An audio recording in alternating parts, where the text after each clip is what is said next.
Dans quelques semaines, le 24 et 25 septembre, le festival de l'insolite envahira les rues de Saint-Aignan-de-Grandlieu.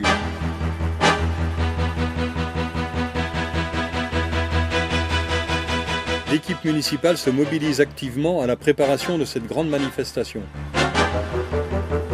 Là, nous sommes bien dans une première édition d'un festival nouveau, donc traitant plutôt de l'insolite.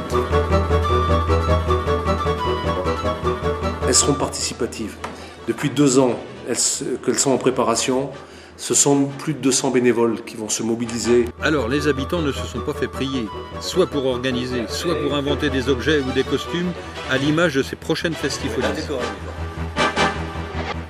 L'été aura été chaud dans les villages, les associations, les quartiers. Une activité fébrile pour entamer, corriger, peaufiner les ornies, les costumes de parade ou les boules carrées. Plus d'une quinzaine d'objets roulants non identifiés sont en gestation à travers la commune. Le coup d'envoi a été donné par la création du prototype orni.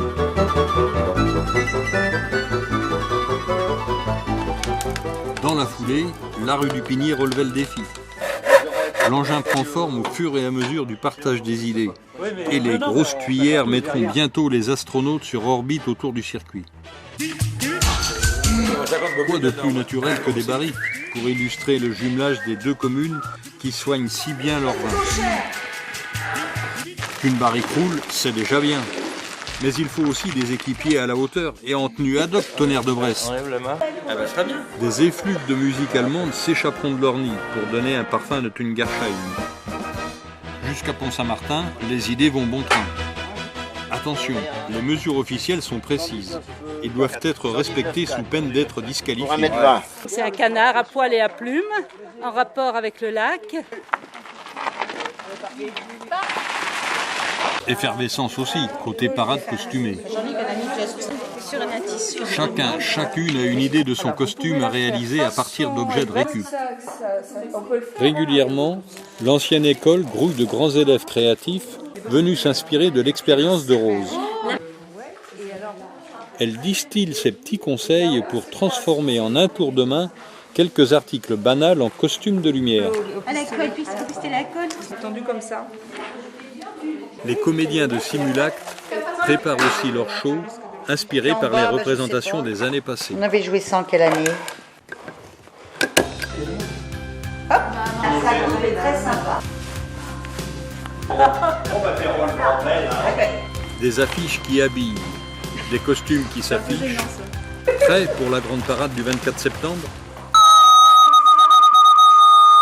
Les artistes d'outils et traditions n'ont pas chômé non plus pour imaginer et réaliser les fameuses boules cubiques. La réalisation des boules cubiques a été faite par mon ami Gérard et moi-même. La boule se lance, bien sûr. Une compétition qui promet d'être carrément délirante.